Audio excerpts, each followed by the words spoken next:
हे guys, welcome और welcome back to my YouTube channel. तो guys, आज की वीडियो में हम सॉल्व करने वाले हैं नैनीताल ज़िले से संबंधित सभी एमसीक्यूज़ को, जो कि हमारी परीक्षा की दृष्टि से बहुत ज़्यादा इंपॉर्टेंट होने वाले हैं।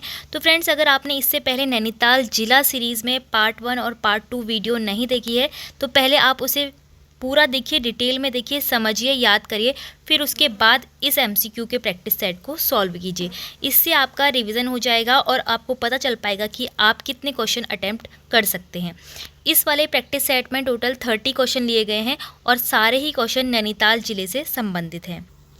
आपको सभी डिस्ट्रिक्ट वाइज जिला सीरीज़ की जो पीडीएफ है वो टेलीग्राम ग्रुप में मिल जाएगी। आपको लिंक डिस्क्रिप्शन में दिया है और साथ ही इस प्रैक्टिस सेट की पीडीएफ भी आपको टेलीग्राम ग्रुप में मिल जाएगी। तो चलिए देर नहीं करते हैं और शुरू कर लेते हैं आज का हम एमसीक्यू प्रैक्टिस सेट। तो आप यहाँ पर खुद से ही सोचेंगे अपने सभी क्वेश्चंस के आंसर को और मुझे कमेंट करके बताएंगे कि आपके 30 में से कितने मार्क्स आ रहे हैं। तो चलिए, पहला क्वेश्चन हमारे पास है, नैनीताल की सबसे ऊंची चोटी कौन सी है? तो देखिए, जब मैंने आपको नैनीताल ज़िले से संबंधित सभी चोटियों के बारे में बताया था तो वहाँ पर मैंने बार बार रिपीट किया था कि जो नैना पीक है, जिसको कि हम क्या कहते हैं, चाइना पीक भी कहते हैं। ठीक है, नैना पीक को हम चाइना पीक भी कहते हैं और यह नैनीताल की नैना झील के उत्तर दिशा में स्थित है। तो नैना पीक जो है नैनीताल ज़िले की सबसे ऊंची चोटी है। और साथ ही आपको पता होनी चाहिए चाइना पीक यानी कि नैना पीक की ऊंचाई कितनी है। तो इसकी ऊंचाई है 2611 मीटर। जो नैनीताल की नैना झील है वो 7 पहाड़ियों से घिरी हुई है, तो उनमें से ही एक चोटी है नैना पीक जो कि उत्तर दिशा में स्थित है। तो चलिए अब आगे बढ़ते हैं। हर क्वेश्चन को डिस्कस करते वक्त हम उससे संबंधित कुछ और अन्य क्वेश्चन को भी डिस्कस करेंगे ताकि हमारा रिवीजन ज़्यादा से ज़्यादा हो सके। नेक्स्ट क्वेश्चन हमारे पास है, नैनीताल जिले का गठन कब हुआ? तो नैनीताल जिले का गठन, स्थापना, खोज, मुख्यालय, ये सभी आपको डेट पता होनी चाहिए। तो यहाँ पर पूछा है हमसे कि नैनीताल जिले का गठन यानी कि स्थापना उसकी कब हुई? तो करेक्ट आंसर इधर हो जाएगा ऑप्शन बी, 1891 में। नैनीताल जिले का गठन 1891 में हुआ। अगर आपसे नैनीताल जिले की खोज पूछता है तो पीटर वेरन ने 1841 में खोज करी थी और 1854 और 1976 जो यहाँ पर सन दिए हैं तो इनके बारे में भी आप जान लो कि 1854 में कुमाऊं मंडल का जो है गठन हुआ था। कुमाऊं मंडल का गठन कब हुआ था? 1854 में। अगर गढ़वाल मंडल का पूछता है तो क्या आएगा आंसर? 1969 में गढ़वाल मंडल का हुआ था और कुमाऊं मंडल का 1854 में हुआ था। 1976 यहाँ पर लिखा है तो 1976 है कुमाऊं मंडल विकास निगम। इसकी एग्जैक्ट डेट आपको याद होनी चाहिए। 31 मार्च 1976 को कुमाऊं मंडल विकास निगम की स्थापना हुई थी। अगर आपसे गढ़वाल मंडल विकास निगम की स्थापना पूछते हैं तो सेम ही डेट आपको बतानी है, 31 मार्च 1976। ठीक है, तो इस क्वेश्चन से संबंधित इतने फैक्ट आपके और क्लियर हो गए हैं। अब आते हैं हम नेक्स्ट क्वेश्चन पर। अब देखिए, इस वाले क्वेश्चन को, नैनीताल पुलिस थाने की स्थापना कब की गई? तो जब मैंने आपको जिला सीरीज़ पढ़ाई थी तो वहाँ पर मैंने आपको नैनीताल पुलिस थाने की स्थापना की डेट जो है वो बाय मिस्टेक गलत दी थी। तो आप इसको करेक्ट कर लीजिए और इसको जान लीजिए कि इसकी असली डेट क्या है। तो यहाँ पर आपका जो करेक्ट आंसर हो जाएगा 1843 होगा, क्योंकि नैनीताल पुलिस थाने की स्थापना कब हुई थी? 1843 में हुई थी। तो आप जब भी जिला सीरीज़ पढ़ते हैं तो उसके बाद जब मैं प्रैक्टिस सेट तैयार करती हूँ तो मैं उसको एक बार दोबारा से भी रिवाइज फिर से रीचेक करती हूँ ताकि कोई भी मिस्टेक ना रह जाए। ठीक है, तो प्रैक्टिस सेट के माध्यम से हम जो भी जिला सीरीज़ में मिस्टेक हो रही है या फिर कुछ फैक्ट अगर हम छोड़ दे रहे हैं तो वो हम यहाँ पर पढ़ेंगे। ठीक है, तो 1843 नैनीताल का पुलिस थाने की स्थापना हुई। अगर आपसे नैनीताल छावनी की स्थापना पूछता है तो 1841 उसका करेक्ट आंसर हो जाएगा, जिसमें खोज भी हुई है। ठीक है, अब आते हैं हम क्वेश्चन नंबर 4 पर। स्कंद पुराण में नैनीताल को क्या कहा गया है?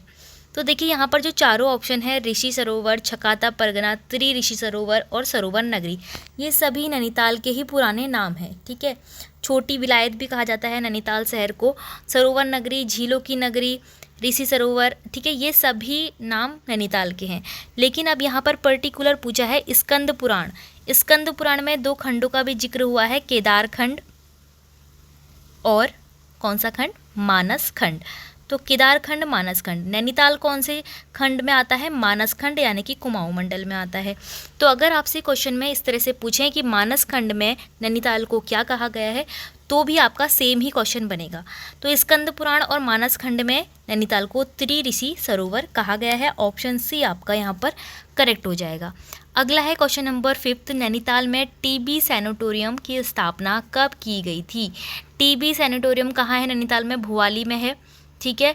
और आपका क्षय रोग भी कह सकते हो आप, क्षय रोग अस्पताल कह सकते हो इसको। तो नैनीताल में टीबी सैनिटोरियम की स्थापना कब हुई, जो कि भवाली में है? तो करेक्ट आंसर आपका हो जाएगा 1912 में, ठीक है। 1912 इसका करेक्ट आंसर होगा। भुवाली आप जब भी नाम अपने मन में सोचते हैं तो आपको याद आना चाहिए कि फल बाज़ार है। भुवाली फल बाज़ार के नाम से प्रसिद्ध है। शिप्रा नदी के किनारे है, शिप्रा नदी यहाँ बहती है, ठीक है। इतना आपको पता होना चाहिए। नेक्स्ट है क्वेश्चन नंबर 6, हल्द्वानी किस नदी के तट पर स्थित है? तो आप किसी भी ज़िले के बारे में पढ़ते हैं, उसके अंदर जितने भी स्थान होते हैं तो उनमें कुछ स्थान ऐसे होते हैं जो नदियों के तट पर बसे रहते हैं, ठीक है। तो आपको वो पता होना चाहिए हल्द्वानी किस नदी के तट पर स्थित है। 4 नदियाँ दी गई है, कोसी, शिप्रा, गोला और नयार। तो करेक्ट आंसर क्या हो जाएगा? गोला नदी। गोला नदी के तट पर हल्द्वानी शहर स्थित है। हल्द्वानी का नाम सुनते ही आपके मन में स्ट्राइक करना चाहिए सबसे बड़ी व्यापारिक मंडी है हमारे उत्तराखंड राज्य की। उत्तराखंड राज्य की सबसे बड़ी व्यापारिक मंडी अगर आपसे पूछा जाता है तो आप हल्द्वानी बताएंगे, जो कि गोला नदी के तट पर स्थित है। और आपको पता होना चाहिए आधुनिक हल्द्वानी के जो निर्माता हैं वो कौन है? विलियम ट्रेल हैं। तो आगे डिस्कस कर लेंगे हम इसके बारे में। अब आता है हमारा क्वेश्चन नंबर 7। क्वेश्चन नंबर 7 में हमसे पूछा है ढिकाला किस राष्ट्रीय उद्यान का प्रवेश द्वार है? ढिकाला जो कि रामनगर के पास में स्थित है और यह है हमारे जिम कॉर्बेट राष्ट्रीय उद्यान। जिम कॉर्बेट राष्ट्रीय उद्यान का प्रवेश द्वार है ढिकाला, जो कि नैनीताल जिले में स्थित है। जिम कॉर्बेट राष्ट्रीय उद्यान क्या है? यह एशिया का सबसे पुराना, सबसे पहला राष्ट्रीय उद्यान है, जो कि उत्तराखंड के नैनीताल जिले में है। इसकी स्थापना अगर आपसे पूछी जाती है तो 1936 में रामनगर में इसकी स्थापना हुई थी। यह एशिया का प्रथम राष्ट्रीय पार्क है। अगर इसका प्राचीन नाम पूछा जाए तो हैली नेशनल पार्क होगा।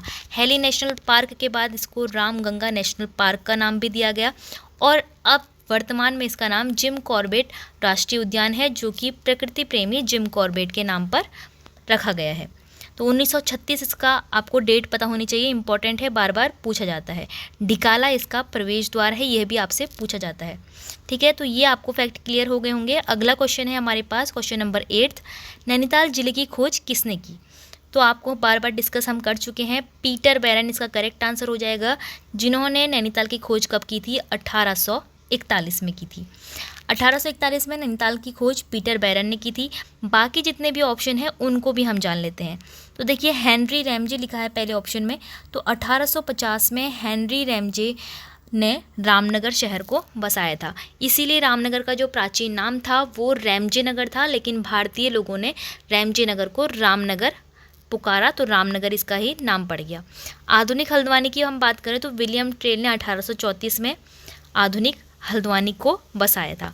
कुमाऊं का प्रथम कमिश्नर कौन है? ई गार्डनर थे, जो कि 1815 में बनाए गए। गोरखा अंग्रेजों के युद्ध के बाद, गोरखाओं को पराजित करने के बाद अंग्रेजों ने कुमाऊं का जो पहला कमिश्नर बनाया था वो ई गार्डनर को बनाया था, जो कि लगभग 9 महीने तक इन्होंने कुमाऊं पर शासन किया था, ठीक है। इतने फैक्ट आपको पता होने चाहिए इस क्वेश्चन के बारे में। अगला आता है क्वेश्चन नंबर 9। इसमें पूछा है घोड़ा काल में स्थित गोलू देवता, जो कि ग्वैल देवता भी कहते हैं, न्याय के देवता जो कि कहलाते हैं, उत्तराखंड में गोलू देवता का चितई मंदिर भी इसे कहा जाता है। तो किसने बनाया था, इसके निर्माता कौन है पूछा है। तो यहाँ पर 4 चंद शासकों के नाम लिखे हैं, बाज बहादुर चंद, सोमचंद, थोवर चंद और ज्ञानचंद। तो करेक्ट आंसर इसका हो जाएगा बाज बहादुर चंद। बाज बहादुर चंद ने गोलू देवता का मंदिर घोड़ाखाल में बनाया था। अगर आप बात करें नैनीताल के नैना देवी मंदिर की, तो ये बनाया था मोतीलाल शाह ने।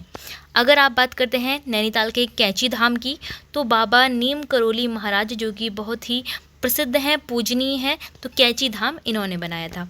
मेथोडिस्ट चर्च की बात करें तो विलियम बटलर ने 1858 में नैनीताल में मेथोडिस्ट चर्च बनाया था। इतना आपको पता होना चाहिए नैनीताल के मंदिर और चर्च के बारे में। अगला आता है हमारा क्वेश्चन नंबर 10। तो यहाँ हमसे पूछा है कि हरियाली मेला कहाँ लगता है। नैनीताल में तो लगता है, लेकिन नैनीताल की किस जगह में हरियाली मेला लगता है। तो करेक्ट आंसर इसका क्या हो जाएगा, ऑप्शन नंबर सी, भीमताल में हरियाली मेला लगता है, भीमताल में। और अगर आपसे पूछा जाए कि जिया रानी का मेला कहाँ लगता है, तो जिया रानी का मेला रानीबाग में लगता है। चित्रशिला का मेला भी लगता है यहाँ रानीबाग में। सीतावनी का रामनवमी मेला कहाँ लगता है, तो ये लगता है रामनगर में, क्योंकि सीतावनी कहाँ है, रामनगर में है। तो जिया रानी का मेला और चित्रशिला का मेला रानीबाग में लगता है। और रानीबाग का पुराना नाम अगर पूछते हैं तो चित्रशिला ही उसका पुराना नाम भी हो जाएगा। ठीक है, अब नेक्स्ट क्वेश्चन पे चलते हैं। तो अब हमारा क्वेश्चन नंबर 11 हमसे पूछा है, नैनीताल राजभवन किस शैली का है।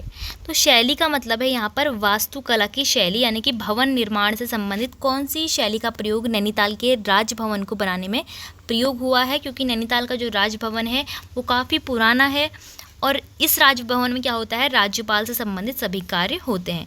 ऑप्शन हमारे पास है गढ़वाली शैली, द्रविड़ शैली, चैत्य कला या फिर गौथिक शैली।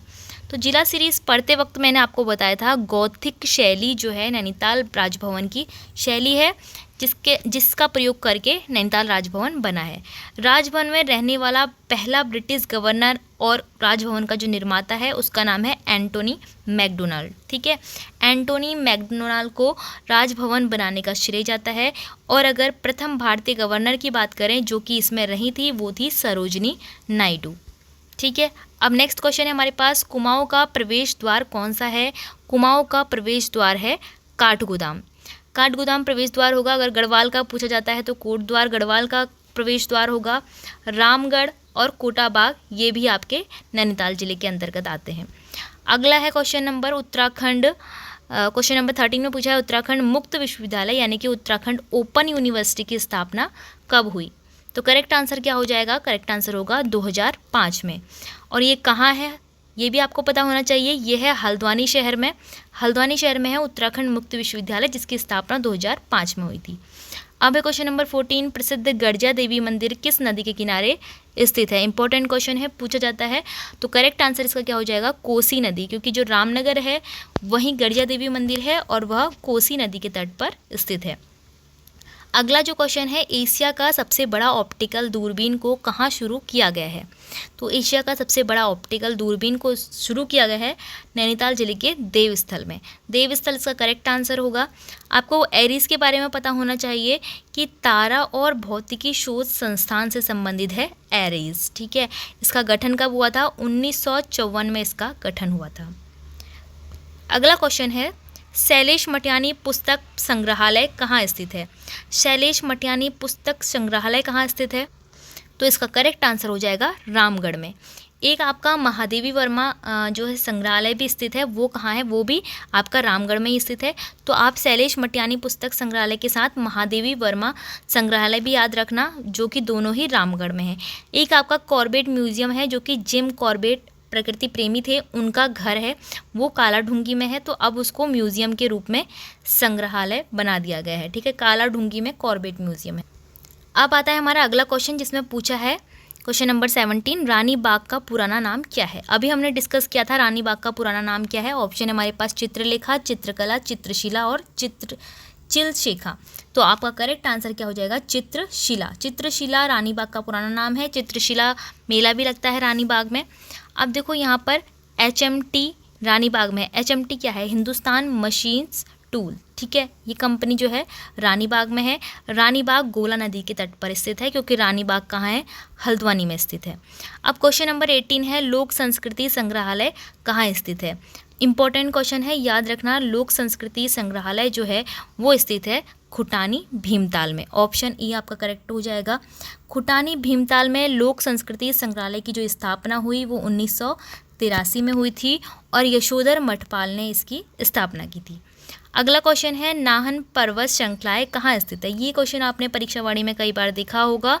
तो नाहन पर्वत श्रृंखलाएँ आपकी हैं हल्द्वानी में। कुछ और घाटियाँ हैं, कुछ पर्यटक स्थल हैं, वो भी एक बार रिवाइज कर लेते हैं, क्योंकि रिकॉल करने से हमें जल्दी जल्दी याद होता है। गुलाब घाटी काठगोदाम में है, जुड़वा घाटी रामनगर में है, गागर नामक पर्यटक स्थल रामगढ़ में है, लल्ली की छतरी नामक पर्यटक स्थल भवाली में है। नेक्स्ट क्वेश्चन है क्वेश्चन नंबर 20, कुमाऊं मंडल विकास निगम की स्थापना कब हुई थी?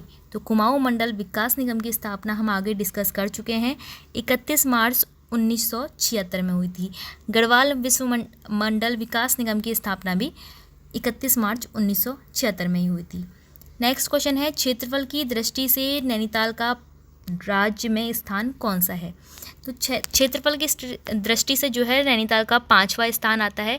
अगर आप क्षेत्रफल की दृष्टि से नैनीताल जिले के साथ अन्य जिलों का क्रम देखते हैं, सबसे पहले नंबर पर चमोली आता है, दूसरे नंबर पर उत्तरकाशी, तीसरे पर पिथौरागढ़, फिर पौड़ी और लास्ट में 5वें नंबर पे नैनीताल आता है। तो ये सबसे बड़े 5 जिले हैं उत्तराखंड राज्य के। नेक्स्ट क्वेश्चन है क्वेश्चन नंबर 22, उत्तराखंड विद्यालयी शिक्षा परिषद कहाँ स्थित है? तो उत्तराखंड जो बोर्ड के एग्ज़ाम्स वगैरह होते हैं तो इनका सब परिषद जो है कहाँ स्थित है? तो ये स्थित है उत्तराखंड के रामनगर में। तो नैनीताल के रामनगर में उत्तराखंड विद्यालयी शिक्षा परिषद स्थित है। साथ ही अगर पूछा जाए कि उत्तराखंड उच्च शिक्षा निदेशालय कहाँ स्थित है, तो ये हल्द्वानी में स्थित है। क्वेश्चन नंबर 23 में पूछा है, कुमाऊं का सबसे गहरा ताल कौन सा है? तो अगर आपसे सबसे बड़ा पूछा जाए तो भीमताल होगा, लेकिन अगर आपसे सबसे गहरा पूछा जाता है तो नैनीताल का नौकुचिया ताल इसका करेक्ट आंसर हो जाएगा। नौकुचिया ताल 9 कोनों वाला ताल है, जो कि आपको नाम से ही पता चल रहा है, और ये कुमाऊं का सबसे गहरा ताल है। अगर कुमाऊं का सबसे बड़ा पूछते हैं तो भीमताल करेक्ट आंसर होगा, ये नैनीताल में है भीमताल। तो और इसका जो आकार है वो त्रिभुजाकार है। नेक्स्ट क्वेश्चन है, नैनीताल की नैनी झील का आकार कैसा है? नैनीताल की जो नैनी झील है 7 पहाड़ों से घिरी हुई है। इसके उत्तर में नैना पीक, चाइना पीक है, जिसकी ऊंचाई 2611 मीटर है। इसका आकार पूछा गया है, इसका आकार नाशपाती के आकार का होता है। नेक्स्ट क्वेश्चन है, टैगोर टॉप नामक स्थल कहाँ स्थित है? टैगोर टॉप नामक स्थल स्थित है रामगढ़ में। तो रामगढ़ में मैंने आपको बताया था कि महादेवी वर्मा संग्रहालय भी रामगढ़ में ही है और शैलेश मटियानी पुस्तक संग्रहालय भी रामगढ़ में ही है। साथ ही इसको फल बाजार भी कहा जाता है, फलों का कटोरा भी कहा जाता है उत्तराखंड में। एक है टिफिन टॉप, जो कि काफ़ी फेमस है, वो नैनीताल में स्थित है, एक चोटी टिफिन टॉप। क्वेश्चन नंबर 26 में आते हैं, हिडिंबा पर्वत कहाँ है? हिडिंबा पर्वत नैनीताल में कहाँ पर है? ऑप्शन हमारे पास है रामनगर, कालाढूंगी, देवस्थल, पटवांडा नगर। तो आपका जो ऑप्शन ई है इनमें से कोई नहीं, क्योंकि नैनीताल में स्थित है हिडिंबा पर्वत। हिडिंबा पर्वत नैनीताल में स्थित है, याद रखना। अब क्वेश्चन नंबर 27 है, बाराती रऊ जलप्रपात किस जनपद में स्थित है? तो यह भी नैनीताल जिले में ही स्थित है। बाकी कुछ और भी जनपद हैं नैनीताल में, जैसे कि भालूगाड़ जलप्रपात यानी कि वाटरफॉल, वो मुक्तेश्वर में है। कॉर्बेट फॉल कॉर्बेट पार्क के ही भीतर है। फ्रीकी फॉल कालाढूंगी में है। ढोकने झरना भवाली में है। सुभाष धारा नैनीताल में है। लाडवा गाड़ रामनगर में कॉर्बेट फॉल के ही बगल में है। वुडलैंड वाटरफॉल और पद्मपुरी ये आपका नैनीताल में है। अगला है क्वेश्चन, राष्ट्रीय शीत जल मत्स्यिकी अनुसंधान केंद्र कहाँ स्थित है? इसका करेक्ट आंसर हो जाएगा भीमताल में। नेक्स्ट क्वेश्चन है, उत्तराखंड प्रशासनिक प्रशिक्षण अकादमी की स्थापना कब की गई? उत्तराखंड प्रशासनिक प्रशिक्षण अकादमी की स्थापना कब हुई? तो करेक्ट आंसर इसका क्या हो जाएगा? 1988 में, 1988 में। तो विभिन्न प्रकार की ट्रेनिंग्स यहाँ पर दी जाती है। उत्तराखंड प्रशासनिक प्रशिक्षण अकादमी 1988 में इसकी स्थापना हुई। अब हमारे पास आता है लास्ट क्वेश्चन इस वीडियो का, जिसमें कि बोला गया है 17वीं वन रिपोर्ट के अनुसार सर्वाधिक वन क्षेत्रफल की दृष्टि से नैनीताल का स्थान कौन सा है? तो लेटेस्ट रिपोर्ट जो है वन रिपोर्ट 17वीं वन रिपोर्ट है, इसके अनुसार जो सबसे ज़्यादा वनों का क्षेत्रफल है वो नैनीताल में दूसरे स्थान पर आता है। ठीक है, तो नैनीताल का दूसरा स्थान है सबसे अधिक वन के क्षेत्रफल में। लेकिन अगर आपसे प्रतिशत की दृष्टि में पूछा जाता है तो ये नोट में आप यहाँ पर नोट कर लेना, प्रतिशत है यहाँ पर। ठीक है, सर्वाधिक वन प्रतिशत की दृष्टि से क्षेत्रफल, सर्वाधिक वन प्रतिशत की दृष्टि से क्षेत्रफल में आपका पहला स्थान है नैनीताल का। ठीक है, तो ये दो तरह से आपसे क्वेश्चन पूछ सकता है। एक तो सिंपल पूछेगा कि सर्वाधिक वन क्षेत्रफल की दृष्टि से कौन सा स्थान है, तो दूसरा स्थान है। लेकिन अगर 1% की दृष्टि से पूछता है तो सबसे पहला स्थान है। ठीक है, तो फ्रेंड्स ये थी आपकी आज की नैनीताल के प्रैक्टिस सेट की एक वीडियो जिसमें कि 30 क्वेश्चन थे। अब आप कमेंट में मुझे ज़रूर बताना कि 30 में से आपके कितने मार्क्स इसमें बन रहे हैं। साथ ही अब हम कल नेक्स्ट ज़िला शुरू करने वाले हैं, तो देखते हैं कल कौन सा ज़िला हमारा स्टार्ट होता है। एक ज़िले का हमने कंप्लीट रिवीजन करके उसके MCQ भी सॉल्व कर लिए। इसी तरह हम सारे ही 13 ज़िलों को सॉल्व करेंगे, समझेंगे और उसको लर्न करेंगे। तो फ्रेंड्स, आई होप आपको इस तरह की वीडियोस से हेल्प मिल रही होगी और आपकी आने वाली परीक्षाओं के लिए बहुत ज़्यादा इंपॉर्टेंट है। तो वीडियो को पूरा देखना और इन सभी की PDF आपको टेलीग्राम ग्रुप में मिल जाएगी। तो अगर वीडियो आपको हेल्पफुल लगी हो तो वीडियो को लाइक, शेयर और चैनल को सब्सक्राइब जरूर करना।